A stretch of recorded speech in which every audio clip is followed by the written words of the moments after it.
Great, great. I can see. Sorry about the delay. Yeah, no stress. I'm just glad you made it at last. I feel like you've really had you've had the roughest of seasons. So to give you that liberty of like an extra 10 minutes to figure something out, it's no stress. Yeah, it's been hectic. Huh? It's been a hectic season for us. Yo. Have you had any time to like chill out and enjoy yourself so far in the off season? Unfortunately not. When I got back from the bubble, my mom was not feeling well. So I just came to my parents' house just to visit her and see how she's doing. So that's basically my holiday from my house to my parents' home. I believe your father passed away a few months ago, if I recall correctly. Yeah, he passed away in October. Oh, I see. Yeah, so I mean, first you go through that, and then you have to go to the bubble, and you're away from family.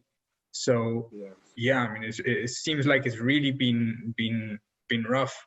How do you sort of drown all that out when you're in a space like that, in the bubble? Because being a goalkeeper, it's quite a psychological art. I think I have.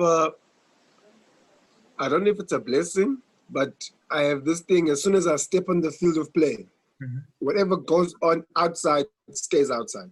So I never struggle. I never take my personal problems onto the field. You know, it can be financial problems, relationship problems, problems at home, whatever the case is. But as soon as I step on that field, I leave all of that out, and then when I'm done, then I take it with again. And let's see where life takes us. You've got just the one son, hey? Yeah, just one.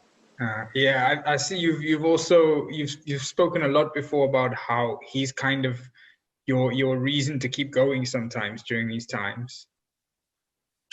Yeah, I think I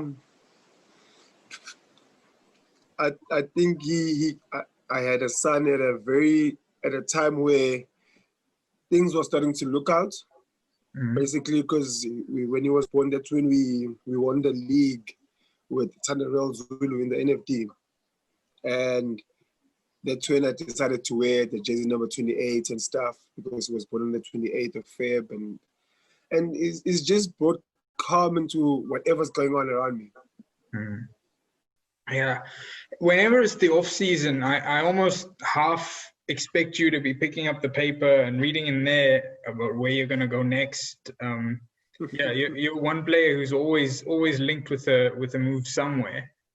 Is it more difficult at all to sort of drown that out when you're at home, or is it easier even than when you're out on the pitch? Well, I just choose not to read any newspapers. I just hear this from close friends and family that is it true that you're moving in? And for me, I tell them until I tell you, then you must know it's going to happen. But for now, I have a contract at Amazulu, and that's where I need to be for now. And I need to make sure that I do my level best where I am at this point in time. And I mean, honestly, what you achieved this past season, it was really, really important for the club.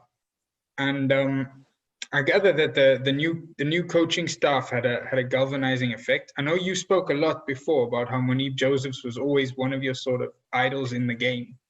What's it been like having him around? I think it's been the best thing ever. You know, when you idolize someone and then you get an opportunity to meet that person, and when you get to spend time with that person and you get to really meet who he really is. He's an amazing guy. I think he came in at Amazulu.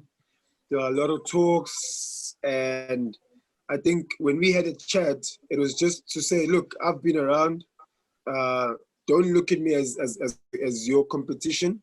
Compete with yourself, be better, and I'm here to guide you. And that's what he's done. You know, he's been amazing for me as an individual. And now we've got to see it, how amazing he is for the entire team when he was elected to be an assistant coach for Coach Ayanda. That team talk that went viral, is that a sort of regular occurrence from Munib?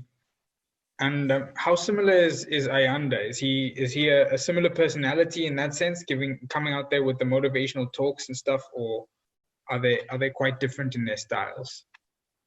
They're quite different. I think Munib is all about, motivating us. He keeps us going as a team. He keeps us going, and he made sure that we don't lose the main purpose of us being in the bubble.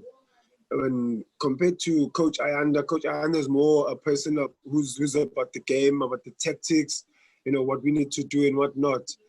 So I think for me, they complemented each other very well, and that's why we never really had problems and we never really struggled with them. Mm-hmm. How did Mlazi create so many great goalkeepers? Honestly speaking, I don't know. I think we produce more keepers that actually do well than infield players. Mm. And I don't know how they do it, but it happens. Yeah, I mean, you really, you were even a beach soccer guy at one point. Well, this is what happened with beach soccer. It was not something that I intended on doing, but because of the passion I had for goalkeeping and football, I was told about the trials, and I said I'll come through. I went through. I did the trials, and everyone just went mad about me. And then that's how I became a professional beach soccer player. Mm. Do you think that's given you a different dimension to your game? Well, yes, it does. It gives you, because remember, on the sand, the ball doesn't really go where it's supposed to go. If it hits the sand, it changes direction. So it sort of like played a massive role in helping me with reflexes and stuff. Amazulu it's a bigger club than maybe some people realize. Got a lot of supporters. Yeah. Do you have a message for them ahead of next season? Yeah, I think we've been making so many promises to them, and I don't think it's fair because most of them are old and they'll probably get heart attack now.